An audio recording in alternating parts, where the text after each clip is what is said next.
Well, the short answer to those questions is pretty simple. He has a lot of power, and secondly, he is not omnipresent.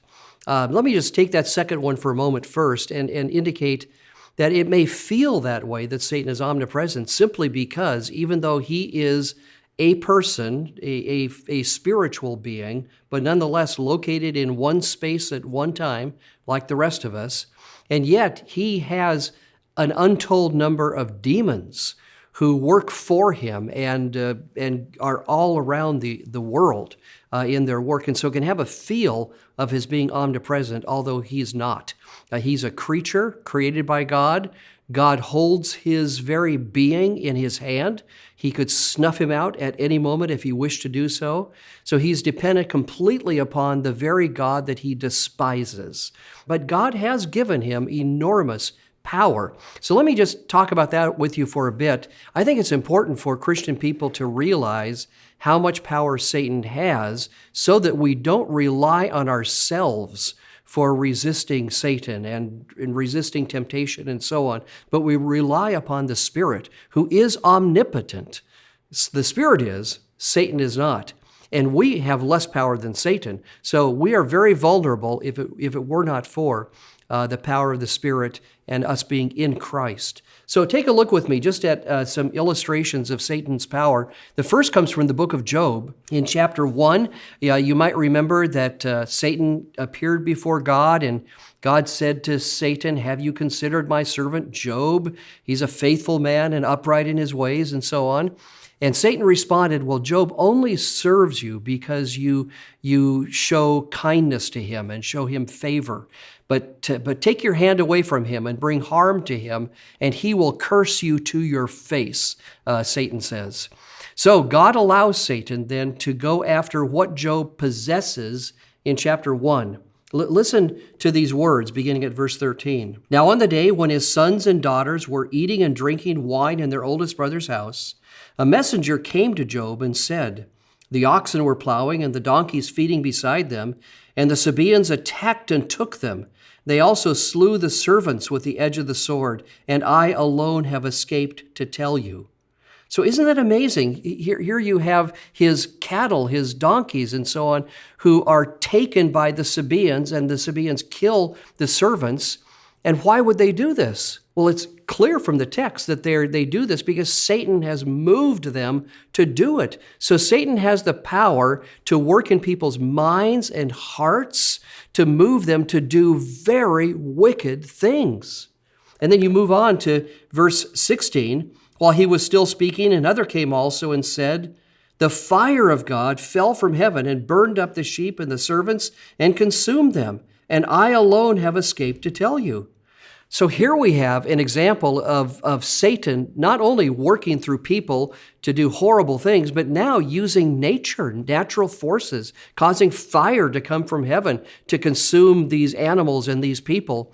It brings to mind Sodom and Gomorrah, where God brought fire from heaven against a wicked people. Then Satan likewise has that kind of power to use. In chapter 2 also, Satan is now given permission to touch Job's body. We read in verse 7, "Then Satan went out from the presence of the Lord and smote Job with sore boils from the sole of his foot to the crown of his head.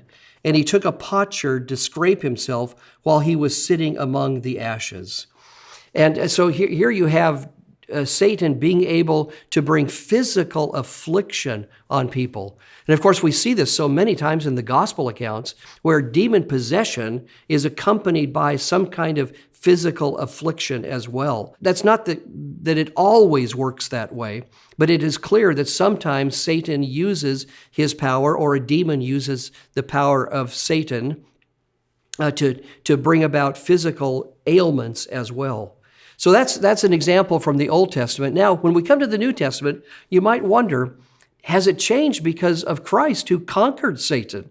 Colossians 2 tells us that he triumphed over Satan, and Hebrews 2, he rendered powerless him who had the power of death, that is the devil, and these marvelous passages that speak of Christ's triumph over Satan. And while that is true, it is also the case that the New Testament has many indications of Satan's ongoing power at work in the world. One of the most vivid statements is 1 John 5:19, where John writes that the whole world is in the power of the evil one. So, I mean, that's an amazing statement, isn't it? I mean, in light of the fact this is a world in which Christ has risen and ascended and is reigning at the right hand of the Father over all things, and yet Satan still has control of the world in a very significant way under the ultimate reign of Christ, but still he's very much active and at work. Ephesians 2:2 speaks of Satan as the prince of the power of the air. You think how pervasive air is? That's how pervasive Satan is. Again, as we talked about at the very beginning, not that he himself can be everywhere present, but he himself present and his demons present throughout all of the world in bringing about all kinds of horrible things. One other text that is just so vivid is 2 Corinthians 4, verse 4, where Paul writes in regard to all who are perishing, the god of this world, Satan, has blinded the minds of the unbelieving, that they may not see the light of the gospel of the glory of Christ, who is the image of God. So indeed, this is what Satan does to every single unbeliever. I mean, when you look at them, you wouldn't see this, but in fact, this is what is true of them, that they cannot see the beauty, the glory of Christ. Now, that doesn't mean they can't see Christ, as it were, or hear his words, or even understand some of the things that he did. Think of the Pharisees in Jesus' day who ended up crucifying Jesus. They can see Christ, but they find him despicable. They reject him. You know, think of John 3, light has come into the world, but men love the darkness rather than the light. They will not come to the light, lest their evil deeds be exposed. So indeed, what has to happen then is the Spirit must open blind eyes. He must awaken a dead heart for people to see Christ as glorious, as beautiful, as the Savior that he is, that they turn from their sins and trust in him to be saved.